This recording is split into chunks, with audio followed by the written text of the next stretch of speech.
নতুন রিন যার প্রোসিএস টেকনোলজি গভীর থেকে পরিষ্কার করে আর ধরে রাখে কাপড়ের নতুনের মতো উজ্জ্বলতা। নতুন রিন অ্যাডভান্সড পাউডার, নতুনের মতো উজ্জ্বল।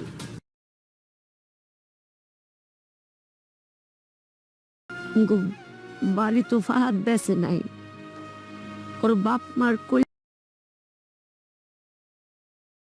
জায়গা খান খান কইরা বেচা দিছে। ফাহাদ, আমি আগে ভাবতাম তুমি একটা ক্যারেক্টারলেস লোভী ছেলে, তুমি তো একটা বিশ্বাসঘাতক। অ্যাকচুয়ালি আমি বাড়িটা বিক্রি করতে বাধ্য হয়েছি, আর সেটা তুমি আমাকে করেছো। আর তোমার কারণে আমি আমার বাপের বাড়িটা এত সস্তায় এত কম সময়ে মানুষের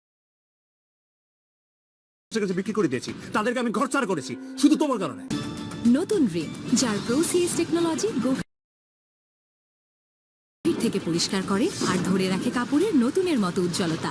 নতুন রিন অ্যাডভান্সড পাউডার, নতুনের মতো উজ্জ্বল। জীবনে কখনো বাপের লোকে বেইমানি করবেন না। তুমি কিছু দিয়ে যেতে পারি না, কিছু না। আব্বা এসব কেন বলতেছেন? আমার কিচ্ছু লাগবে না, আমি সারা জীবন আপনাদের সেবা করে যাব। ওই দিনের পর থেকে আমি একটা বারের জন্য তাদের সঙ্গে যোগাযোগ করিনি, তাদের ফোনও আমি রিসিভ করিনি। শুধু অপেক্ষা করেছিলাম যে এই দলিল আমার হাতে আসবে আর নিজ হাতে তাদের সামনে দলিল নিয়ে দাঁড়াবো, আর আমার অবস্থাটা আমি তাদের সামনে ব্যাখ্যা করব। আসসালামু আলাইকুম প্রিয় দর্শক, গল্প তো শেষের দিকেই, তবে কি ঘটতে চলেছে এটা আমাদের গল্প নাটকের ৪৯ নম্বর পর্বে। কি অপেক্ষা করছে আমাদের জন্য? সায়রা তাহলে কি সত্যিই জানত না যে ফাহাদ বাড়ি বিক্রি করেছিল শুধুমাত্র তারই কারণে? আর অবশেষে ফাহাদ বাড়ির দলিল হাতে পেলেও সে কি পারবে তার বাবার হাতে সেটা তুলে দিতে, নাকি তার আগেই নিয়তি কেড়ে নেবে সেই সুযোগ? সামির কি পারবে বাবাকে নিয়ে ঢাকার হাসপাতালের করিডোরে পৌঁছতে, নাকি তার আগেই শেষ নিঃশ্বাস হারিয়ে যাবে পরিবারের ভেতর থেকে? আর সেই অজানা মাস্টারমাইন্ড, তার আসল উদ্দেশ্য কি এখন প্রকাশ পাবে? তাহলে চলুন আমরা শুরু করি। গ্রামের সেই শান্ত সকালটা হঠাৎ করেই ভেঙে যায় এক অস্বাভাবিক চিৎকারে। সামিরের বাবা হঠাৎ করে অস্থির হয়ে ওঠেন, তার চোখে এক অদ্ভুত ভয় আর বিভ্রান্তি। তিনি যেন বাস্তব আর অতীতের মাঝখানে আটকে গেছেন। ভুলভাল কথা বলতে থাকেন, কখনো পুরনো দিনের স্মৃতি, কখনো অজানা আতঙ্ক।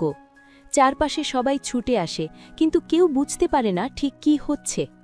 এরপর হঠাৎ করেই তিনি সামিরের হাত শক্ত করে ধরে ফেলেন। তার কাঁপা কণ্ঠে একটাই কথা, ফাহাদকে একবার দেখতে চান। সেই অনুরোধে নেই কোনো রাগ, নেই অভিযোগ, আছে শুধু একজন বাবার শেষ আকুতি। এই দৃশ্য সামিরকে ভিতর থেকে নাড়িয়ে দেয়। সে বুঝতে পারে এই মুহূর্তটা আর ফিরে আসবে না। এইদিকে পরিস্থিতি দ্রুত খারাপ হতে থাকে। একসময় তার বাবা হঠাৎ করেই অজ্ঞান হয়ে পড়েন। চারপাশে চিৎকার, কান্না, দৌড়ঝাঁপ সব কিছু একসাথে মিশে যায়। সামির আর এক মুহূর্ত দেরি না করে সিদ্ধান্ত নেয় ঢাকায় যেতে হবে এক্ষুনি। অন্যদিকে শহরে ফাহাদ নিজের জীবনের সবচেয়ে বড় সিদ্ধান্ত নেয়। সে তার ব্যবসার শেয়ার বিক্রি করতে শুরু করে, সব কিছু ঝুঁকিতে ফেলে শুধু সেই বাড়ির দলিল ফেরত পাওয়ার জন্য। তার চোখে এখন শুধু একটাই লক্ষ্য, বাবার সামনে দাঁড়িয়ে সব ঠিক করা। এর মাঝেই হঠাৎ করেই তার কাছে খবর পৌঁছায় তার বাবা গুরুতর অসুস্থ। এই খবর তাকে ভিতর থেকে কাঁপিয়ে দেয়। তার সমস্ত হিসাব, সমস্ত পরিকল্পনা এক মুহূর্তে অর্থহীন মনে হতে থাকে। আরেকদিকে সায়রাও এই খবর পায়, আর সেই মুহূর্তে তার চারপাশের পৃথিবী যেন থেমে যায়। তার চোখের সামনে ভেসে ওঠে সেই অফিসের দিন, তার কথাগুলো, তার চাপ, তার অহংকার।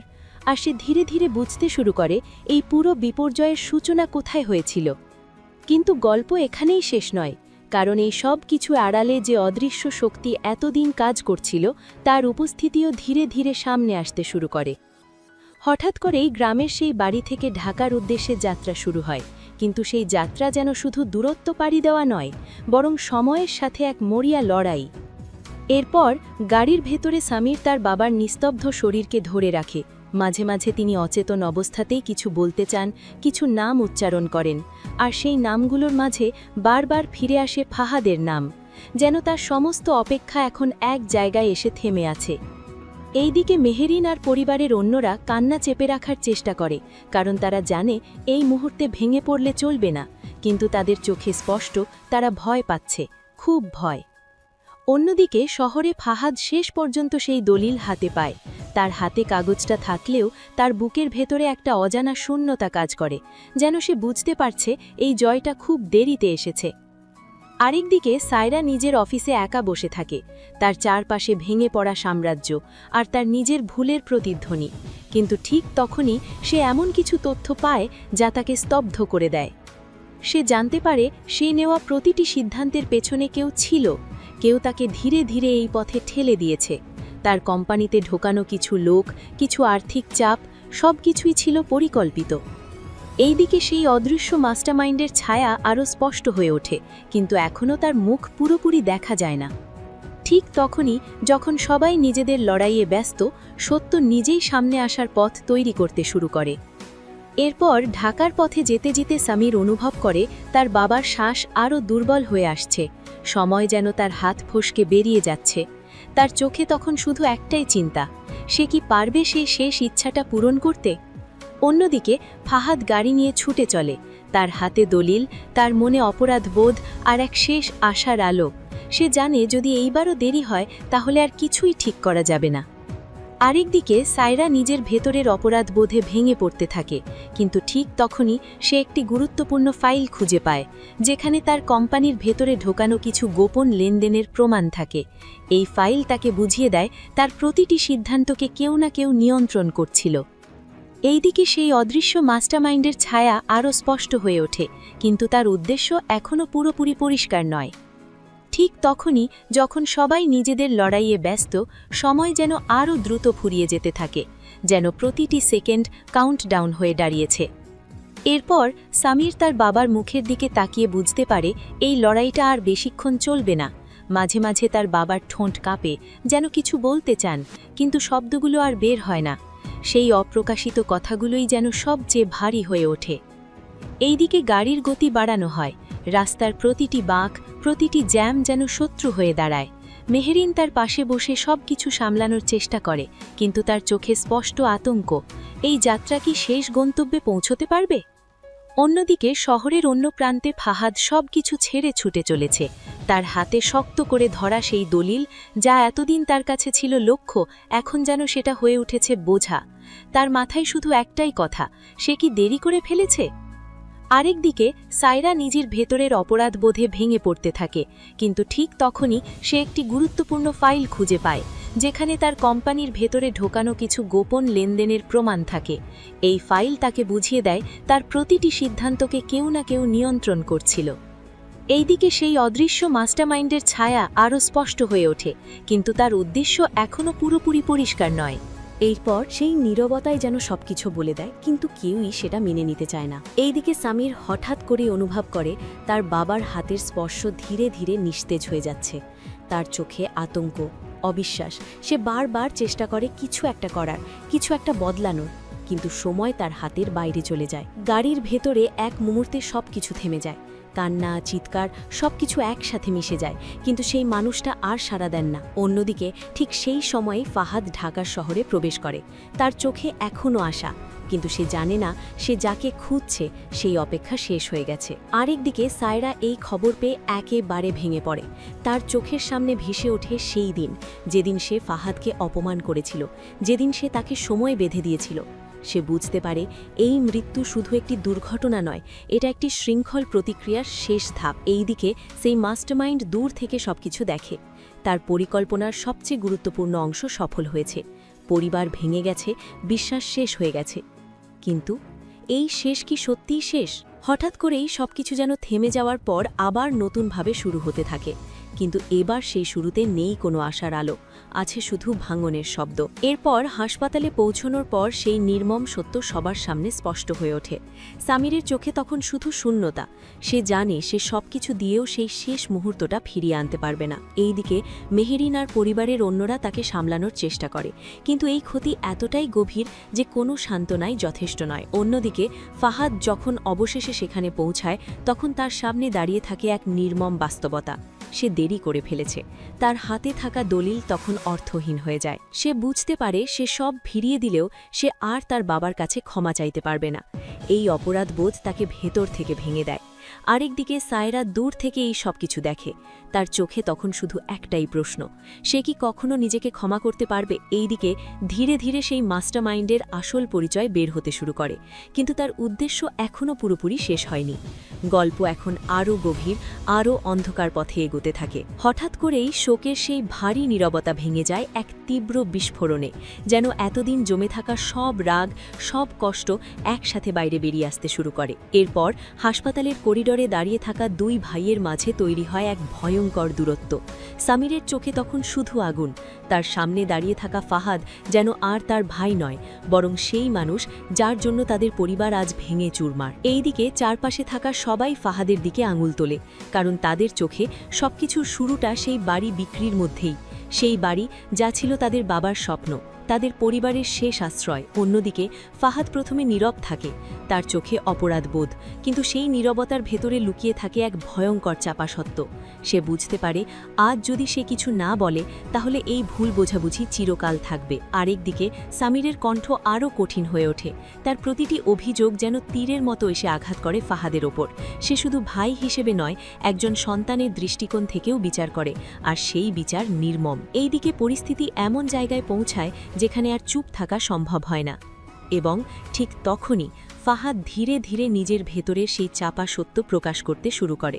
গল্প এক নতুন মোড়ে ঢুকে পড়ে। এরপর ফাহাদের বলা প্রতিটি শব্দ যেন পুরো পরিবেশকে থামিয়ে দেয়, যেন সবাই হঠাৎ করে শুনতে বাধ্য হয় সেই গল্প যা এতদিন আড়ালে ছিল। এইদিকে সে ধীরে ধীরে সেই দিনের কথা তুলে ধরে যেদিন তার ওপর চাপ তৈরি হয়েছিল, যেদিন তার সম্মান ভেঙে পড়েছিল সবার সামনে। সেই অপমান, সেই সময়সীমা সবকিছু মিলিয়ে তাকে এমন এক অবস্থায় ঠেলে দিয়েছিল যেখানে তার কাছে আর কোনো পথ খোলা ছিল না। অন্যদিকে সে বোঝাতে শুরু করে বাড়ি বিক্রি করা তার ইচ্ছা ছিল না, বরং ছিল একটি বাধ্যতা। সে জানায় সে সব কিছু ঠিক করার পরিকল্পনা করেছিল। সে চেয়েছিল সময় নিয়ে সব ফিরিয়ে আনতে। এইদিকে তার কণ্ঠে কোনো অজুহাত নেই, আছে শুধু ভাঙা স্বীকারোক্তি। আর সেই স্বীকারোক্তি শুনে সবাই ধীরে ধীরে নীরব হয়ে যায়। আরেকদিকে সামিরের চোখে তখন দ্বিধা। তার রাগ এখনও আছে, কিন্তু সেই রাগের ভেতরে ঢুকে পড়ে এক নতুন প্রশ্ন, যদি সত্যিই সবকিছু এত সহজ না হয়। এইদিকে সায়রার নাম সামনে আসতেই পরিস্থিতি আবারও ভারী হয়ে ওঠে, কারণ এখন সবাই বুঝতে শুরু করে এই গল্পের দায় শুধু একজনের নয়। এবং ঠিক তখনই আরও কিছু লুকানো তথ্য সামনে আসতে শুরু করে। হঠাৎ করেই সেই স্বীকারোক্তির পর গল্পের ভেতরের স্তরগুলো একে একে খুলতে শুরু করে, যেন এতদিনের সব ভুল ধারণা ভেঙে যাচ্ছে। এরপর ফাহাদ আরও কিছু তথ্য প্রকাশ করে, যেখানে দেখা যায় তার উপর তৈরি হওয়া চাপ শুধু ব্যক্তিগত ছিল না, তার ব্যবসা, তার আর্থিক অবস্থা সবকিছু এমনভাবে নিয়ন্ত্রণ করা হয়েছিল যাতে সে একসময় বাধ্য হয় সেই সিদ্ধান্ত নিতে। এইদিকে সায়রা এই সব কিছু শুনে সম্পূর্ণ ভেঙে পড়ে, কারণ সে বুঝতে পারে সেই শুধু একটি অংশ ছিল, কিন্তু তার সেই অংশই পুরো ঘটনাকে ট্রিগার করেছিল। অন্যদিকে ধীরে ধীরে সেই মাস্টারমাইন্ডের পরিকল্পনার টুকরোগুলো জোড়া লাগতে থাকে। কিভাবে সায়রার মাধ্যমে চাপ তৈরি করা হয়েছিল, কিভাবে ফাহাদকে কোণঠাসা করা হয়েছিল, সবকিছু যেন এক সুতোয় গাঁথা। এইদিকে সামিরের চোখে এখন আর শুধু রাগ নেই, আছে এক গভীর দুঃখ, এক অজানা শূন্যতা। সে বুঝতে পারে এই লড়াইটা তাদের নিজেদের মধ্যে ছিল না, বরং তারা সবাই ছিল একটা বড় খেলায় প্যাদা। ওইদিকে পরিবারের অন্য সদস্যরাও ধীরে ধীরে সত্যটা মেনে নিতে শুরু করে, কিন্তু সেই সত্য তাদের কষ্ট কমায় না, বরং আরও ভারী করে তোলে। হঠাৎ করেই সেই মাস্টারমাইন্ডের পরিচয়ের দিকে উঠে আসা সূত্রটা যেন পুরো গল্পের মাটিকে কাঁপিয়ে দেয়, যেন এতদিনের ছায়ার ভেতর লুকিয়ে থাকা সত্য এখন আলোয় আসার জন্য প্রস্তুত। এরপর একটি পুরনো ব্যাংক ট্রান্সফার রেকর্ড সামনে আসে, যেখানে দেখা যায় ফাহাদের ব্যবসায় তৈরি হওয়া সংকট, সায়রার কোম্পানির ভেতরের চাপ, এমনকি বাড়ি বিক্রির সময়কার আর্থিক লেনদেন সবকিছুর পেছনে একই অজানা অ্যাকাউন্ট কাজ করেছে। এই তথ্য সবাইকে এক মুহূর্তে থামিয়ে দেয়। এইদিকে সামির বুঝতে পারে এই খেলাটা শুধু পরিবার ভাঙার গল্প ছিল না, বরং ছিল পরিকল্পিতভাবে দুই ভাইকে মুখোমুখি দাঁড় করানোর একটি ষড়যন্ত্র। অন্যদিকে ফাহাদ ধীরে ধীরে বুঝতে শুরু করে সে যতটা দোষী মনে করছিল নিজেকে, বাস্তবে সে হয়তো কারো হাতে চালিত হয়েছিল। তার চোখে তখন রাগ নয়, বরং এক তীব্র প্রশ্ন, কে ছিল সেই ছায়ার পেছনে? এই দিকে সায়রার হাতে আসা আরেকটি নথি তাকে স্তব্ধ করে দেয়, যেখানে স্পষ্ট ইঙ্গিত আছে তার প্রতিটি সিদ্ধান্ত আগে থেকেই অনুমান করা হয়েছে। তাকে ধীরে ধীরে এমনভাবে ব্যবহার করা হয়েছে যাতে সে নিজেই ধ্বংসের পথ খুলে দেয়। আরেকদিকে সামিরের ভেতরে এক অদ্ভুত শান্তি আর অস্থিরতা একসাথে কাজ করতে থাকে, কারণ সে বুঝতে পারে যদি এই সত্য সামনে আসে তাহলে তাদের পুরো বিশ্বাসের কাঠামো ভেঙে পড়বে।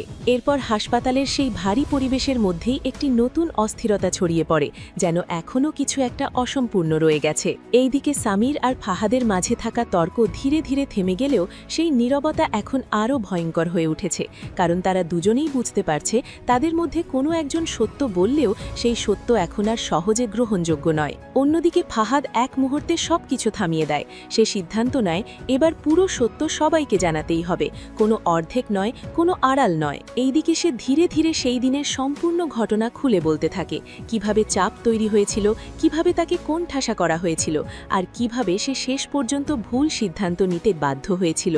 তার কণ্ঠে এবার কোনো রাগ নেই, আছে শুধু ক্লান্তি আর অপরাধবোধ। আরেকদিকে সামির এই সত্য শুনে পুরোপুরি ভেঙে পড়ার মতো অবস্থায় পৌঁছে যায়, কারণ তার বিশ্বাস ধীরে ধীরে নতুন বাস্তবতার সাথে সংঘর্ষে পড়ে। এইদিকে সায়রার চোখে তখন শুধু একটাই দৃশ্য ঘুরতে থাকে, সে কি অজান্তেই এই ধ্বংসের অংশ ছিল? এবং ঠিক তখনই পরিবারের ভেতর এক অদ্ভুত উপলব্ধি তৈরি হয় যে এই গল্পে কেউ একা দোষী নয়, বরং সবাই কোনো না কোনোভাবে এই জালের ভেতরে আটকে ছিল। হঠাৎ করেই সেই উপলব্ধির পর পরিবেশে এক অদ্ভুত নীরবতা নেমে আসে, যেন সবাই বুঝতে পারছে সত্য জানার পরও কিছু ক্ষত আর কখনো সারবে না। এরপর সামির ধীরে ধীরে তার বাবার নিথর দেহের পাশে বসে পড়ে। তার চোখে এখন আর রাগ নেই, আছে শুধু অজস্র প্রশ্ন আর অসমাপ্ত কথা। সে বুঝতে পারে এই যাত্রা শুধু পৌঁছানোর ছিল না, বরং বোঝার ছিল। এইদিকে ফাহাদ দূরে দাঁড়িয়ে থাকে। তার হাতে থাকা দলিল এখন আর ক্ষমতার প্রতীক নয়, বরং এক অসম্পূর্ণ ক্ষমার প্রতীক হয়ে দাঁড়ায়। সে জানে সে সব ফিরিয়ে আনলেও সময় ফিরিয়ে আনতে পারবে না। অন্যদিকে সায়রা একা বসে নিজের অতীতের প্রতিটি সিদ্ধান্ত মনে করে। তার চোখে এখন আর অহংকার নেই, আছে শুধু গভীর অনুশোচনা। এইদিকে সেই মাস্টারমাইন্ডের ছায়া ধীরে ধীরে আবারও সরে যেতে থাকে, কিন্তু এবার তার চলে যাওয়া মানে শেষ নয়, বরং নতুন কোনো অধ্যায়ের প্রস্তুতি। এবং শেষ দৃশ্যে তিনটি ভিন্ন মানুষ তিনটি ভিন্ন অবস্থানে দাঁড়িয়ে থাকে, কিন্তু তাদের ভেতরে থাকা অনুভূতি একই: ক্ষতি, সত্য আর হারানোর যন্ত্রণা। গল্প এখন এমন জায়গায় এসে দাঁড়িয়েছে যেখানে প্রতিশোধ নয়, বরং সত্যের ভারী সবচেয়ে বড় হয়ে উঠেছে। হঠাৎ করেই হাসপাতালের সেই করিডোরে এমন এক অস্থিরতা ছড়িয়ে পড়ে যা যেন পুরো ভবনের বাতাসকেও ভারী করে তোলে। সবাই বুঝতে পারে এটার শুধু শোক নয়, এটা ভাঙনের চূড়ান্ত মুহূর্তের প্রস্তুতি। এরপর বাইরে থেকে আসা একটি নতুন তথ্য মুহূর্তেই সবকিছু এলোমেলো করে দেয়, যেখানে বলা হয় সেই মাস্টারমাইন্ডের সাথে যুক্ত একটি লোক হাসপাতালের ভেতরেও প্রবেশ করেছে। এই খবর শুনে মুহূর্তেই নিরাপত্তা ব্যবস্থা, মানুষের দৌড়ঝাঁপ আর সন্দেহ সব একসাথে বিস্ফোরিত হয়ে যায়। কেউ জানে না কে আসল শত্রু আর কে শুধু ভুক্তভোগী। এইদিকে সামির হঠাৎ করেই বুঝতে পারে তার বাবার পাশে থাকার সময়টা যেন কারো কাছে গুরুত্বপূর্ণ হয়ে উঠেছিল। কিন্তু কেন? এই প্রশ্ন তার ভেতর অস্থিরতা আরও বাড়িয়ে দেয়। অন্যদিকে ফাহাদ সেই মুহূর্তে এমন এক সিদ্ধান্ত নেয় যা সবাইকে অবাক করে দেয়। সে দলিলটা আর নিজের কাছে রাখতে চায় না। সে বুঝতে পারে এখন সম্পত্তি নয়, সত্যই সবচেয়ে বড় লড়াই। এইদিকে সায়রা হঠাৎ করেই হাসপাতালের বাইরে থাকা একটি গোপন গাড়ির খোঁজ পায়, যেটা বারবার এই ঘটনার আশেপাশে দেখা গেছে। তার সন্দেহ এখন নিশ্চিত রূপ নেয়, এই পুরো পরিকল্পনা একজন সাধারণ মানুষের নয়। আরেকদিকে সেই অদৃশ্য মাস্টারমাইন্ডের পরবর্তী বার্তা ভেসে আসে। হাসপাতালের ভেতরে থাকা কিছু গুরুত্বপূর্ণ তথ্য হঠাৎ করেই গায়েব হয়ে যায়, এবং ঠিক তখনই সবাই একসাথে বুঝতে পারে এই লড়াই এখন আর পারিবারিক নয়, এটা নিয়ন্ত্রণের যুদ্ধ, যেখানে প্রতিটি সত্যই একটি অস্ত্র। হঠাৎ করেই হাসপাতালের ভেতরে আলো অন্ধকারের মতো একটা বিশৃঙ্খলা নেমে আসে, যেন কেউ ইচ্ছে করেই পুরো সিস্টেমটাকে ভেঙে ফেলতে চাইছে। এরপর জরুরি লিফটগুলো একের পর এক থেমে যায়, গুরুত্বপূর্ণ মেডিকেল ফাইল রুমে তালা ভেঙে ঢোকার চেষ্টা করা হয়, আর চারদিকে ছড়িয়ে পড়ে একটাই শব্দ: কেউ ঢুকেছে ভেতরে। এই আতঙ্কে সবাই ছুটতে থাকে, কিন্তু কেউ বুঝতে পারে না আসলে কি চুরি হচ্ছে, ডকুমেন্ট নাকি কোনো সত্য। এইদিকে সামির এক মুহূর্তের জন্য বাবার নিথর শরীরের দিকে তাকিয়ে হিম হয়ে যায়। তার মনে হয় এই বিশৃঙ্খলা যেন কারো পরিকল্পিত নাটকের অংশ, যেখানে তারা সবাই শুধু চরিত্র। অন্যদিকে ফাহাদ নিরাপত্তার ভিড়ের মাঝেও এক অদ্ভুত ছায়াকে দেখে ফেলে, যেটা দ্রুত করিডোরের শেষ প্রান্তে অদৃশ্য হয়ে যায়। তার ভেতর তখন একটাই চিন্তা, এই মানুষটাই কি সবকিছুর মূল? এইদিকে সায়রা বুঝতে পারে তার অফিস থেকে যে ডেটা চুরি হয়েছিল সেটার সঙ্গে হাসপাতালের এই ঘটনার সরাসরি যোগ আছে। সে এবার নিশ্চিত এটা শুধু প্রতিশোধ নয়, বরং পুরো শহর নিয়ন্ত্রণ করার পরিকল্পনা। আরেকদিকে সেই অদৃশ্য মাস্টারমাইন্ডের পরবর্তী বার্তা ভেসে আসে, সত্য যত কাছে আসে পরিবার তত ভাঙে। গল্প এখন আরও বিপজ্জনক মোড় নেয়। হঠাৎ করেই সেই অস্থিরতার মাঝখানে সময় যেন এক মুহূর্তের জন্য থেমে যায়, আর সেই থামার ভেতরেই নতুন সত্যের চাপা শব্দ শোনা যেতে থাকে। এরপর সামির ধীরে ধীরে বুঝতে পারে তার বাবার শেষ মুহূর্তে থাকা প্রতিটি উপস্থিতি, প্রতিটি সিদ্ধান্ত, এমনকি এই হাসপাতাল যাত্রাও কেউ একজন আগে থেকেই পরিকল্পনা করেছিল। এই উপলব্ধি তাকে ভেতর থেকে ভেঙে দেয়, কিন্তু একই সাথে তাকে আরও শক্ত করে তোলে। এইদিকে ফাহাদ অবশেষে সেই ছায়ার খুব কাছাকাছি পৌঁছে যায়, কিন্তু ঠিক তখনই সে বুঝতে পারে এই মানুষকে ধরা সহজ হবে না, কারণ সে সবসময় এক ধাপ এগিয়ে থাকে। অন্যদিকে সায়রা একা দাঁড়িয়ে সবকিছু মেনে নিতে শুরু করে। সে বুঝতে পারে তার রাগ, তার প্রতিশোধ সবকিছুই হয়তো কারো তৈরি করা গল্পের অংশ ছিল। এইদিকে হাসপাতালের সেই অস্থিরতা ধীরে ধীরে থেমে গেলেও রেখে যায় এক গভীর শূন্যতা, যেখানে সবাই জানে কিছু একটা শেষ হয়ে গেছে, কিন্তু আসল শুরু এখনো হয়নি। এবং ঠিক তখনই শেষবারের মতো সেই অদৃশ্য মাস্টারমাইন্ডের ছায়া দেখা যায়। তারপরই পর্দা কেটে যায়, কিন্তু সত্যের পরবর্তী অধ্যায় এখনও অপেক্ষা করছে। প্রিয় দর্শক, আজ আমরা এসে দাঁড়িয়েছি এটা আমাদের গল্প নাটকের একদম শেষ প্রান্তে। যে গল্পটা শুরু হয়েছিল এক পরিবারের ভালোবাসা, ভুল বোঝাবুঝি আর সম্পর্কের টানাপোড়েন দিয়ে, সেটা আজ এসে শেষ হলো এক দীর্ঘ অস্থির যাত্রার পর। এই ৪৮-৪৯ পর্বের পথচলায় ছিল কান্না, প্রতিশোধ, ত্যাগ, সত্য আর এমন কিছু বাস্তব অনুভূতি যা হয়তো আমরা সবাই নিজের জীবনের কোথাও না কোথাও অনুভব করেছি। এই গল্পে কেউ পুরোপুরি ভালো ছিল না, আবার কেউ পুরোপুরি খারাপও ছিল না। সবাই ছিল পরিস্থিতির শিকার, সিদ্ধান্তের শিকার আর সময়ের শিকার। সামির, ফাহাদ, সায়রা প্রতিটি চরিত্র আমাদের দেখিয়েছে কিভাবে এক ভুল সিদ্ধান্ত পুরো জীবনকে বদলে দিতে পারে, আর কিভাবে সত্য দেরিতে এলেও তার ভার সবচেয়ে বেশি হয়। আজ এই গল্প শেষ হলেও কিছু প্রশ্ন থেকে যায়। কে সত্যিই দোষী ছিল? কে সবচেয়ে বেশি হারিয়েছে? আর ক্ষমা কি সত্যিই সবকিছু মুছে দিতে পারে? প্রিয় দর্শক, এখন আপনারা বলুন, এই গল্পটা আপনাদের কেমন লেগেছে? কার চরিত্র আপনাদের সবচেয়ে বেশি নাড়া দিয়েছে? আর এই গল্পের শেষটা কি আপনি এমনই আশা করেছিলেন? কে কোথা থেকে আমাদের সাথে ছিলেন এটাও জানাতে ভুলবেন না, কারণ এই গল্পটা শুধু আমাদের তৈরি নয়, এটা আপনাদের অনুভূতিরও গল্প। আজকের পর্ব এখানেই শেষ, কিন্তু এটা আমাদের গল্প আপনাদের মনে হয়তো আরও কিছুদিন বেঁচে থাকবে।